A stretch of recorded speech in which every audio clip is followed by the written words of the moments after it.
তোমরা হয়তো জানো, মেয়েরা সহজে কাউকে বিশ্বাস করতে পারে না। তুমি ভাবছো তোমাদের সম্পর্কটা ভীষণ সুন্দর চলছে, তোমরা প্রতিদিন কথা বলছো, গল্প করছো, কাছাকাছি আসছো, কিন্তু বিশ্বাস করো এই ছোটখাটো হাসি খুশির মুহূর্তের মধ্যে থেকে সে তোমাকে এক অদৃশ্য পরীক্ষার মধ্যে নিয়ে যাচ্ছে। তুমি সেটা দেখতেও পারছো না, বুঝতেও পারছো না, কিন্তু প্রতিটা পদক্ষেপ সে কিন্তু তোমার মেপে নিচ্ছে।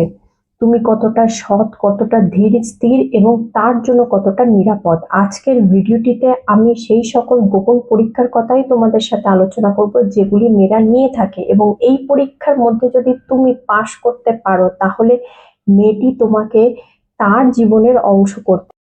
মেয়েরা যখন কোনো ছেলেকে যাচাই করে তখন কিন্তু তারা সরাসরি প্রশ্ন করে না, বরং পরিস্থিতির মাধ্যমে উত্তর খোঁজার চেষ্টা করে। আর তুমি যদি এই ওমেন সাইকোলজি বুঝে যাও, তোমার সম্পর্কের গেমটা কিন্তু অন্যরকম হতে পারে। আচ্ছা, মেয়েরা পরীক্ষা নেয় কারণ তারা একটা ভয়ের মধ্যে থাকে যে ছেলেটি টাইম পাস করতে আসছে না তো, ছেলেটি আঘাত দেবে না তো, ছেলেটি আমাকে ব্যবহার করে চলে যাবে না তো। এই মুহূর্তে না জানি আর কত কত প্রশ্ন কত মেয়ের মনে রয়েছে। তোমার মনে যদি কোনো এরকম প্রশ্ন থাকে তুমি আমাকে কমেন্ট করতে পারো। আর মেয়েরা এই পরীক্ষা 4 থেকে 5টি ধাপের মধ্যে চালিয়ে থাকে। চলো এই ধাপগুলি খোলা মনে আলোচনা করি তোমাদের সাথে। 1, তোমার ধৈর্য বা পেশেন্স। একটা মেয়ে প্রথম তোমার ধৈর্য লক্ষ্য করবে, কারণ একটা ধৈর্যহীন মানুষ কখনোই ভালোবাসাকে নিরাপদভাবে রক্ষা করতে পারে না। দেখো, ভালোবাসার সম্পর্কে সুখ দুঃখ মিশিয়ে। এই ক্ষেত্রে তুমি যদি খুব তাড়াতাড়ি অধৈর্য হয়ে পড়ো তাহলে প্রবলেম কে সলভ করবে? সেই জন্য মেয়েরা মাঝে মধ্যেই তোমার পরীক্ষা নেবে। সে তোমার ফোন বা এসএমএস এর রিপ্লাই দেরি করে দেবে, ইচ্ছা করেই দেরি করে দেবে। তুমি ভাববে যে তোমার প্রতি তার আর ইন্টারেস্ট নেই, কিন্তু অ্যাকচুয়ালি সে তোমাকে পরীক্ষা করছে। সে তোমার ধৈর্যের পরীক্ষা নিচ্ছে। সে দেখতে চাইছে তুমি এই পরিস্থিতিতে কেমন রিয়াক্ট করো। তুমি তাকে উল্টাপাল্টা মেসেজ করছো, নাকি সন্দেহের চোখে দেখছো, নাকি খুব শান্ত ধীর স্থির গলায় বলছো যে তুমি তোমার সময় নিয়ে রিপ্লাই করো, আমি তোমার জন্য আছি। বিশ্বাস করো, এই ছোট একটা এসএমএস কিন্তু তোমার সম্মান মর্যাদা তার চোখে কিন্তু 100 গুণ বাড়িয়ে দেবে। আর তুমি যদি এই মেসেজ করার ব্যাপারটা নিয়ে তার সাথে রাগারাগি, অভিমান, হ্যাঁ, ঝগড়াঝাটি করো বা সন্দেহের চোখে দেখো, তাহলে কিন্তু যাই হোক তুমি জীবনের কোনো বড় সমস্যার সমাধান করতে অক্ষম। এমনকি তুমি পরিস্থিতির শিকার হয়ে হয়তো সম্পর্কটাই নষ্ট করে ফেলবে। আসলে মেয়েরা সেই সব ছেলেকেই নিজের লাইফে রাখতে চায় যার উপস্থিতি তার জীবনে ঝড় তুলবে না, বরং তাকে তার জীবনকে স্থায়িত্ব দেবে এবং সহজ বানাবে। নাম্বার 2, তোমার উদ্দেশ্য বা ইন্টেনশন। মেয়েদের সিক্স সেন্স ভীষণ প্রখর হয়।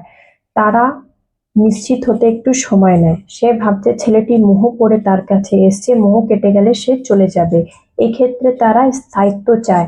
সেই জন্য আম, এই সময় সে তোমার থেকে দূরত্ব বজায় রেখে সে দেখতে চায় যে তুমি তার উপর কতটা চাপ সৃষ্টি করছো বা কতটা সম্মান করছো। এইসবে বলে দেবে যে তোমার উদ্দেশ্য কতটা পরিষ্কার। তুমি যদি তার ব্যক্তিগত স্পেসকে সম্মান না দিয়ে খুব তাড়াতাড়ি তার কাছে আসতে চাইছো, খুব তাড়াতাড়ি হ্যাঁ শুনতে চাইছো, বা তোমার শারীরিক চাহিদা তুমি মেটাতে চাইছো, তাহলে কিন্তু সে ধরে নেবে তোমার স্থায়িত্ব কিন্তু নেই। অ্যাকচুয়ালি মেয়েরা ম্যাচিওরিটি খোঁজে, আর তোমার মধ্যে যদি ম্যাচিওরিটি বা তুমি নির্ভরযোগ্য হও তাহলে কিন্তু মেয়েটি তোমাকে অ্যাজ আ জীবন সঙ্গী নিজ লয়ালিটি বা বিশ্বস্ততার জায়গা। দেখো, মেয়েদের কাছে লয়ালিটি হচ্ছে আবেগের সব থেকে বড় জায়গা।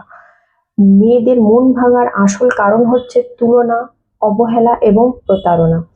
সেই জন্য মেয়েটি সম্পর্কের শুরুতে এবং মাঝে মধ্যেই তোমাকে পরীক্ষা করে থাকে। এক্সাম্পল দিই, তুমি ধরো পার্কে গেছো, তোমার চোখ সব জায়গায় আছে কিন্তু মেয়েটির চোখ কিন্তু তোমার দিকেই আছে।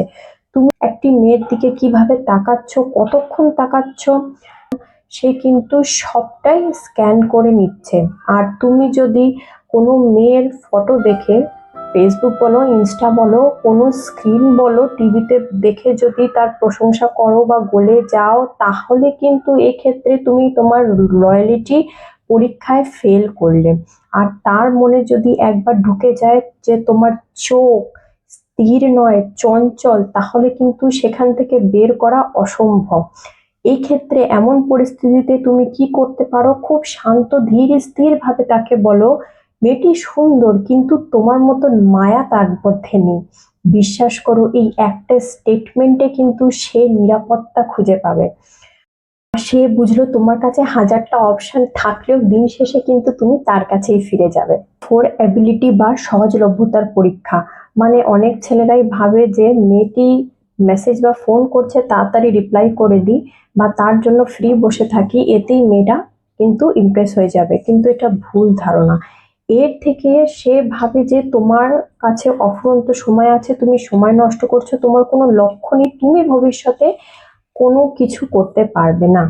ওমেন সাইকোলজি বলছে যে ছেলেরাকে সময় নষ্ট করে তার প্রতি কিন্তু মেয়েরা অ্যাট্রাকশন কম ফিল করে। সেই জন্য যখন সে তোমাকে ফোন বা মেসেজ করছে কিছু ঘন্টা পরে রিপ্লাই করে বলো হ্যাঁ আমি কাজে বিজি ছিলাম, দেখবে এই ক্ষেত্রে কিন্তু সে তোমাকে সম্মান করছে।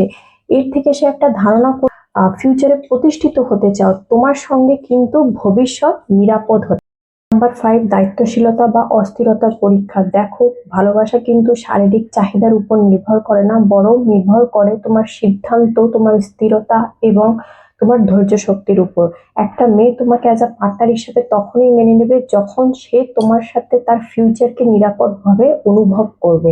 সে হঠাৎ একদিন তোমাকে জিজ্ঞাসা করতে পারে যে তুমি আমাদের ফিউচার নিয়ে কি ভাবছো, তুমি যদি এই কথা এড়িয়ে যাও বা দায়িত্বের কথা শুনে অস্থিরতা দেখাও, তাহলে কিন্তু সে বুঝলো তুমি তাদের ফিউচার নিয়ে সিরিয়াস নয়, এটা কিন্তু তার জন্য বড় একটা রেড ফ্ল্যাগ।